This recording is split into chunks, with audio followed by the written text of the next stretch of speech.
So today's reading isn't about chaos. It's about the moment you realize that this almost worked, but it isn't complete. And it's about walking away from illusion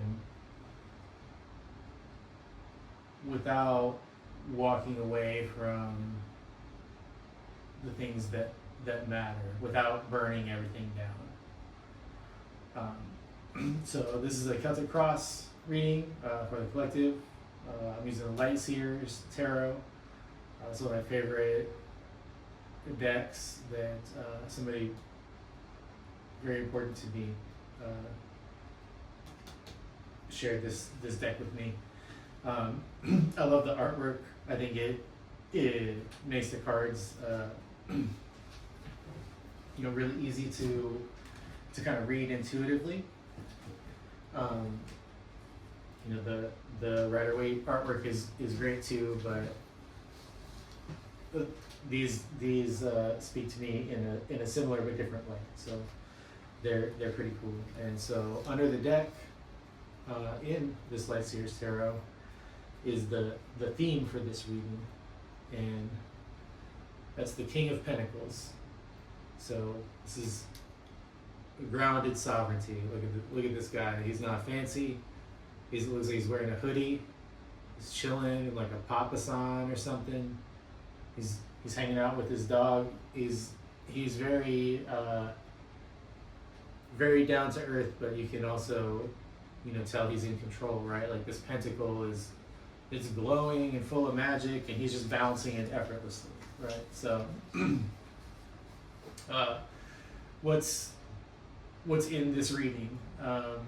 We're going to look at this through like the lens of the tarot and through archetypes and a little bit of astrology. So right now, what do we have going on in astrology?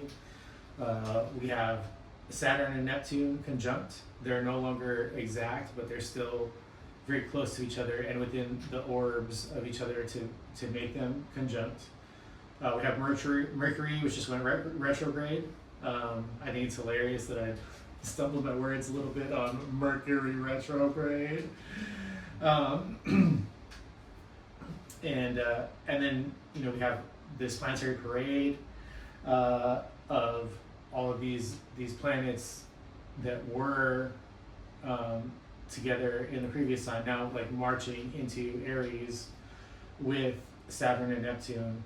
And then coming up on the 3rd of March with the Virgo full moon, total lunar eclipse, it's a blood moon, right? So Mercury retrograde, we have kind of revision, rethinking, reseeing, right? Mercury is about communication, and retrograde is retrograde, which is why it's funny to me that I stumbled there a little bit. And then Saturn and Neptune conjunct, right? This is, turning our dreams into reality, right? This reality meets dreams. This is disillusionment. This is clarity. And the planetary parade is just, it's a massive amount of energy, right? And it's marching into 0 point of Aries, the very beginning of the zodiac. And all those planets all close together, and they're all like talking to each other. They're all amplifying those energies. So as they move through the different signs, and even within the signs and the different decans, like they're all emphasizing a lot of and influencing a lot of the same things. They're going to be activating a lot of the same stuff in like your natal chart. And then it's a full moon, it's a blood moon, it's a Virgo moon, it's a lunar eclipse. And so, full moons are, sometimes they're about like harvests of what you planted in the new moon. Sometimes they're more about release or like purification or recalibration, right? And like Virgo is very like detail oriented, right? So this is what works and what doesn't has to go. So if you're like feeling a little bit wobbly but also clear, this is probably why. And so for the spread, in the first card we have the Eight of Cups. Second card in the cross is Temperance. The root card, third card, is Four of Pentacles. The fourth card, Recent Past, Nine of Cups. Fifth card, a Message from Above, King of Swords. Sixth card, Near Future, King of Cups. Seven card, You, Judgment. Eight card, Others, Strength. Nine card, Hopes and Fears, Seven of Pentacles. The 10 card, or the outcome, is Five of Swords. And then again, under the deck, we have the King of Pentacles. So,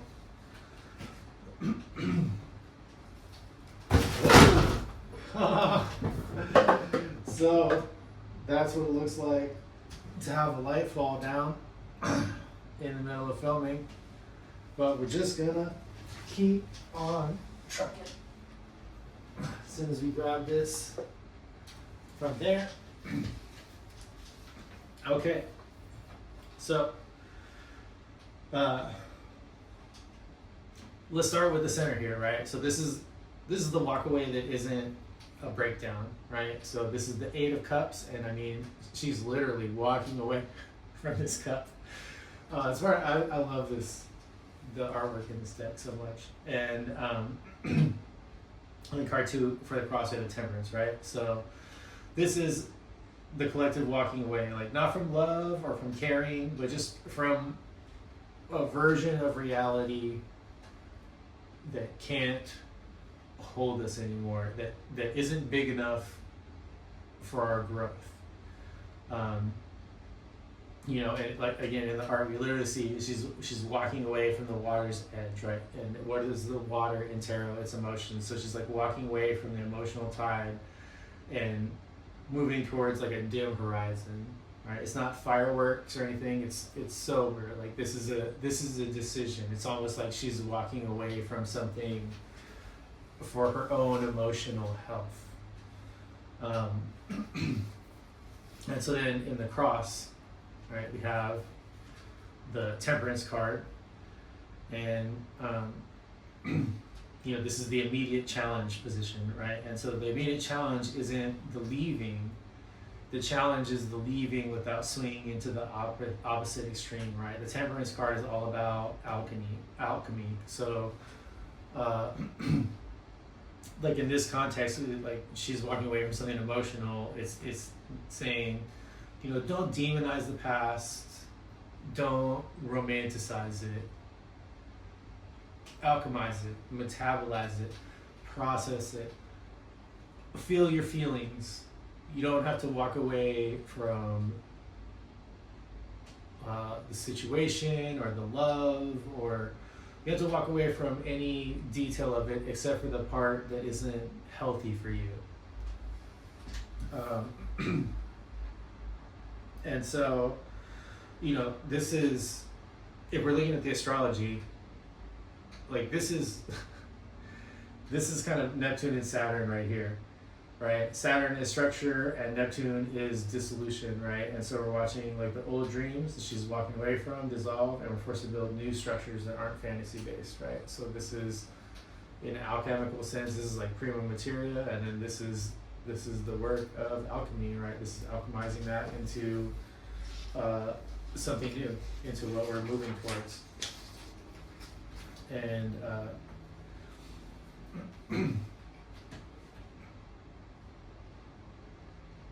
yeah, then we're gonna move here to the root, to card 3 and card 4. So we have the Four of Pentacles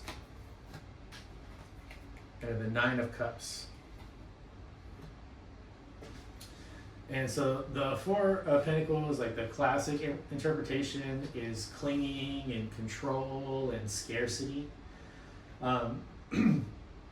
But here again, like the Light Seers Tarot, that the art really adds a layer that I love, where, you know, she's got this purse, right, and it's got the Four Pentacles on it, and the pentacles, of course, like they represent the earth, they represent earthly success, material possession, that kind of stuff, right?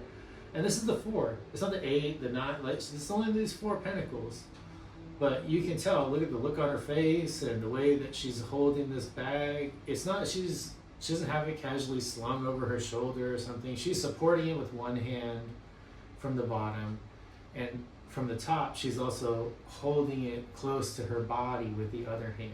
Both of her hands are fully occupied with making sure that these pentacles, this thing that's important to her, is being held safe. And if you look at the position of her hands too, and just imagine for a second that instead of a purse, that this is maybe just a different patch of color in her dress, it almost looks like she's holding her hands over a womb or something, right? So this could be like a new foundation or a new project that's just being born, right? And this is, not, she's not clutching this in fear, right? It's more of like a nurturance and like a value on what she's built so far. So it's not like she's not holding in abundance, right? Against 4 pentacles. It's like she's built a foundation and she's protecting what she has, what she builds, what's next, right? And so for the collective, this is kind of like applying our survival instincts while learning new skills and finding stability without shutting down. And then in the recent past, this is the almost of the spread. It's the 9 of Cups, right? So again, you got cups, and cups represent water, and what is water in the tarot? It's emotions, right? And so the 10 of Cups, to me, is ultimate joy, right? It's absolute emotional fulfillment. This is the 9 of Cups, though. It's almost, and in this art, again, like it's great. It's so surreal, right? This is clearly like underwater, and it looks like the only light source is like this golden glow coming in from the surface, and all these cups are floating freely in the water with this figure, right? And they've got their arm outstretched, they're swimming, they're floating, right? This frock or dress or robe or whatever this is lilting around in the current, and there's this treasure chest here, and it's a lot of stuff, and it's beautiful, but it's underwater, and it's 9. It's not 10. It's almost everything we wanted, but it's not quite everything. And from a collective standpoint, I see this as kind of the recognition that some of the ways that we've been doing things just don't work now. Some of the ways that we've approached doing relationships, some of the ways that we've approached our own value, self-worth, some of the ways that we've approached making a living or really big parts of our life are just not doing it for us, right? Maybe you were living your life a certain way and it was, almost everything you hoped it would be, but not quite. And so I think we're just seeing that represented and maybe kind of coming to terms with that. And so in card 5 and card 6, right, we have the message from above is the King of Swords, and the immediate future is the King of Cups. And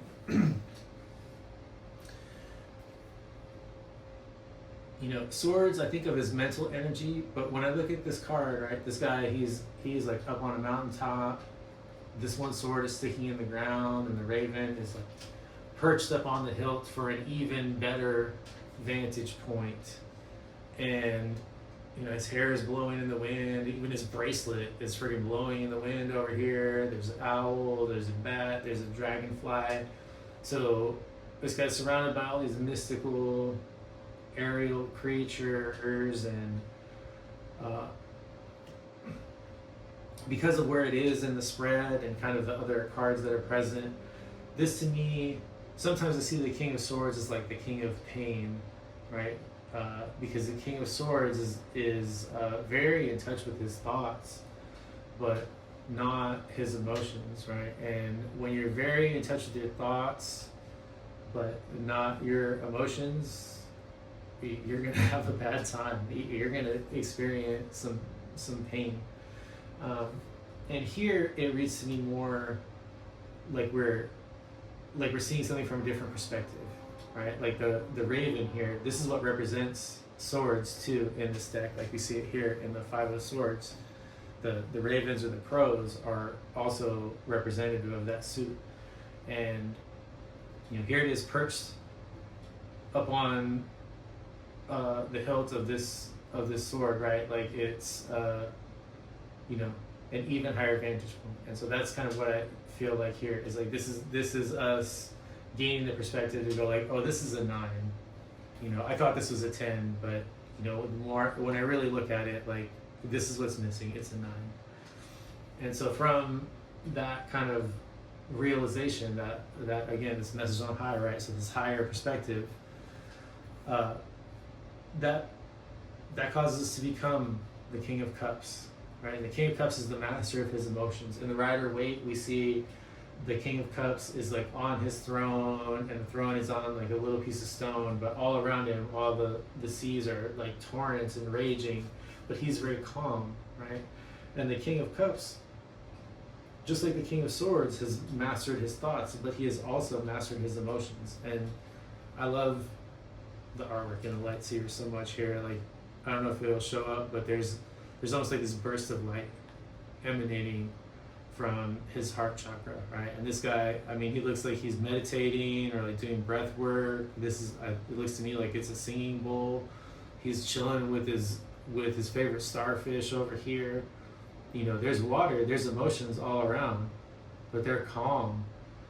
They're calm, and these waters are so clear. You can see Nemo or whatever this fish's name is down here. This guy is very at peace, and that's what I think the arc is in the top. Is that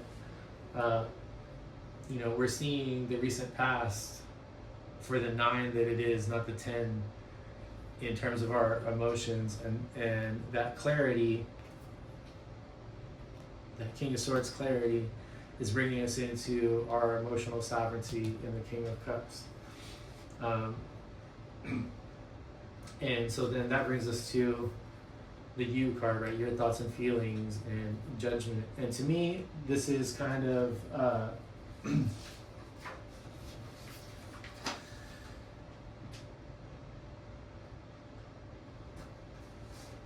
this is a couple of things, right? So this is kind of like the I can't unsee it card.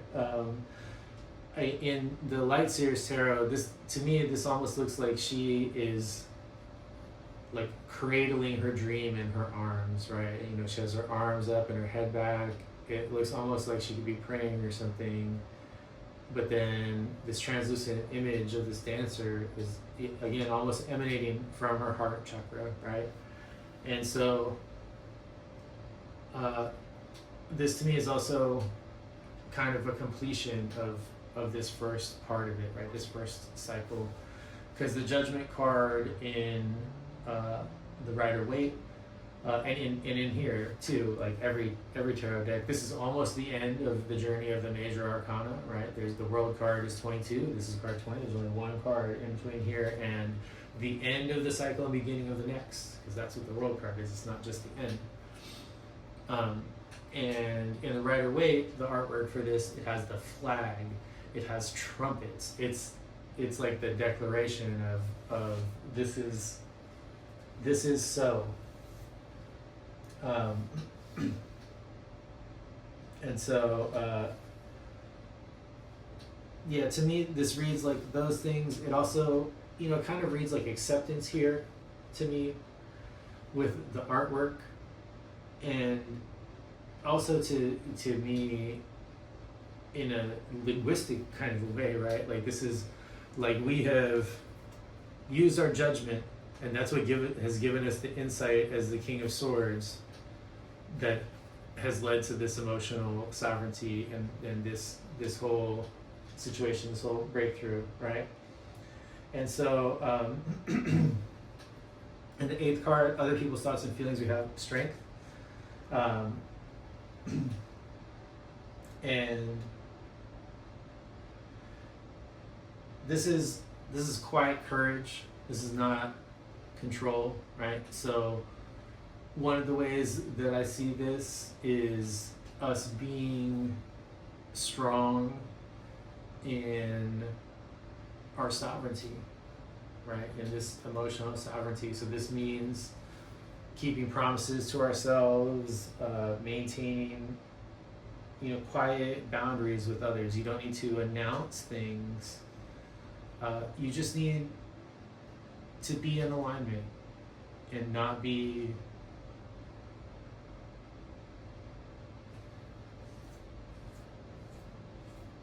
acting out of urgency or being nice, right? This is, if I cover up the lion part of the face of this, it just seems like a nice lady. Don't be fooled, right? She's also a courageous lion, and I feel like this is us, right? This is, don't let the smooth taste fool you. Like, you can be nice and be kind and warm and open-hearted. She's got a heart hemmed in going on, but also be the lion.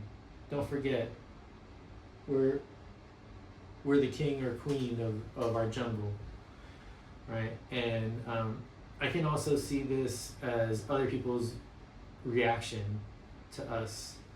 When you find emotional sovereignty, you start using your judgment, you're gonna think differently, you're gonna make different decisions, you're gonna behave differently, and people are gonna perceive that. And so people might finally see strength in you where they perceived vulnerability or weakness before, because you're no longer more invested in the outcome than you are in yourself, right? That's emotional sovereignty. When we're attached to the outcome, we do all kinds of things to try to make that outcome be true. And I mean, it's not effective. That sure doesn't stop us. And it's only when we can let go of the attachment to outcomes and just honor ourselves and those around us with honesty and warmth and openness without any expectation, then we can find our peace and emotional sovereignty in a way that just isn't possible when everything hinges on this has to work out. Oh my God, she's my twin flame. If this doesn't work out, that's the end. No, it's not. It's not. She might be your twin flame, but even if it doesn't work out, you're gonna be fine. So yeah, moving on. The 9 card, your hopes and fears, and the 10 card, potential outcome. So hopes and fears. This is very much this whole reading kind of encapsulated in one image. So, we've walked away from something, we've alchemized that walking away, we've tempered it, we've built a new foundation, we've recognized that what we walked away from wasn't totally what we hoped that it would be. It just wasn't all the way there, almost, but not quite. And this realization has brought us into our emotional sovereignty, and this has given us a kind of a base of good judgment and strength to build on, and that's where we are right now, right? This guy, he's like kind of tending this plant that he's growing, and he's looking at the top, and you notice like above the ground the growth doesn't seem like much, but below ground the growth is substantial, and this is where all the pentacles are. And he's being patient, right? He's not digging it up to look, he's just observing and tending to what he can see above the ground. And I think that like trees, other plants, pretty much anything that has this kind of dual ecosystem where part of the plant is above the ground and also has a root system, generally the part that we see, it can only grow to be whatever this root system can support. So like trees can only grow so tall if the roots only go so deep or are only so substantial. Part of that is to support the weight of the tree. Part of it is that the plant needs nourishment, right? These two things need to be in balance, and some things you can't always verify that they're in balance. You just have to do your best and have faith, and that's kind of what I'm seeing in that Seven of Pentacles. This guy is, from the collective point of view, right? This is us after all of this, and like, what am I building? Am I wasting my time? Will this become what I hope it could become? Will this become the 10 of Cups instead of just another 9? And it's also the hope, like, this guy knows those roots are there. He knows he's put in work. He can't see exactly what they are, but he knows it's there, even if nobody can see it, right? And then this outcome, the Five of Swords, right? So the artwork here is so on point to me, because in the Rider-Waite, I think that artwork evokes a little bit of a certain kind of interpretation, and here I think it fits the spread really well. It's not like the straightforward read of conflict that you see in the Rider-Waite artwork. This is more of like a shattered ego. Look at this guy. This guy, if I had to caption this, it would say like, total bummer, man. He looks like he is realizing something sad about himself or a situation. His look is really somber. There's a lot of shade on his face from his hand. And we have the birds here, the ravens or crows representing the swords, and there's these 4 in the background, right? And this figure in the background. And they look like they're about to literally jump for joy, or maybe they just did. So back here, there's like Aurora Borealis going on, and this person seems like having a great time. These birds are flying around together, chilling. This guy, he is stressed out. He's like, oh, my jacket is too tight.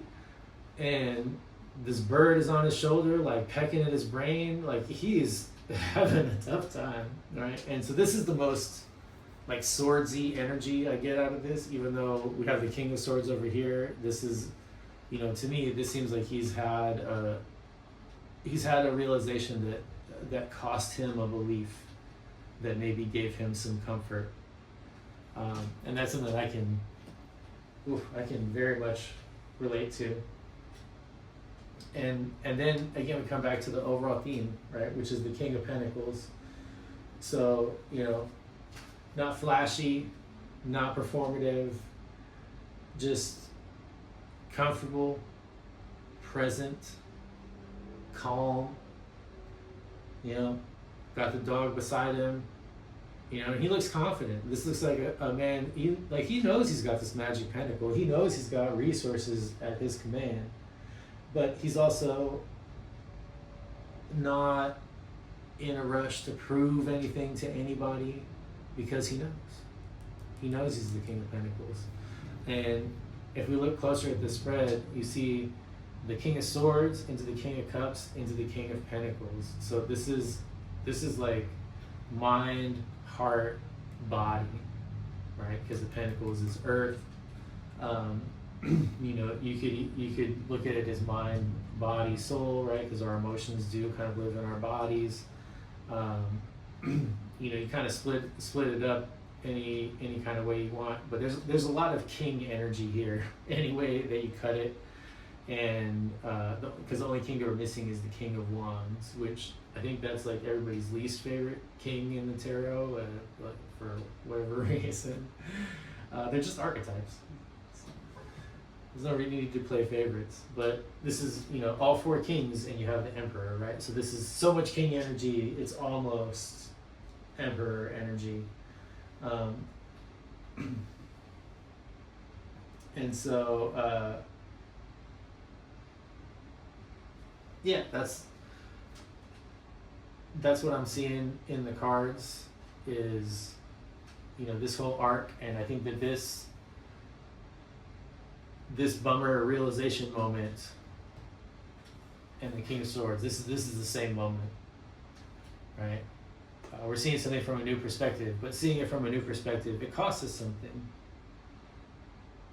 It costs us something in the way we think about something, in a belief structure, a belief system. It costs us something in the way that we view a relationship, in the way that we feel about a memory, because we learned some new information or something. It's, you know, this new perspective, it was difficult. It did lead to this though. It did lead to the emotional sovereignty.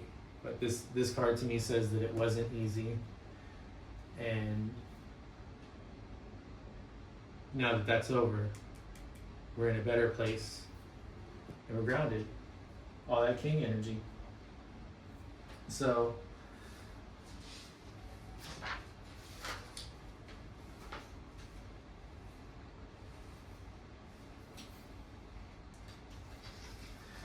yeah, I think this aligns well with other astrology that's coming up, right? So March 3rd, that lunar eclipse, the blood moon, in Virgo. Looking at this from an archetypal lens, Virgo is purification, right? It's what works, what doesn't, what's clean, what's clutter. And an eclipse is a spotlight and a release. So if this reading feels like a purge or an emotional detox or mirrors some large internal change for you, you know, that's the Virgo eclipse, right? That's refining, releasing, reordering, and returning to what's true. So if you're in this season, you know, you're not behind. You are in integration. You're not losing everything. You're losing distortion. And that may be difficult, but what's left is real. So I hope that's helpful for you. And if this resonated, let me know what card hit you the hardest, what's going on in your life where you're seeing this, and you know, how are you walking away from the parts that don't serve you, keeping the parts that nourish you, and walking away without burning it all down.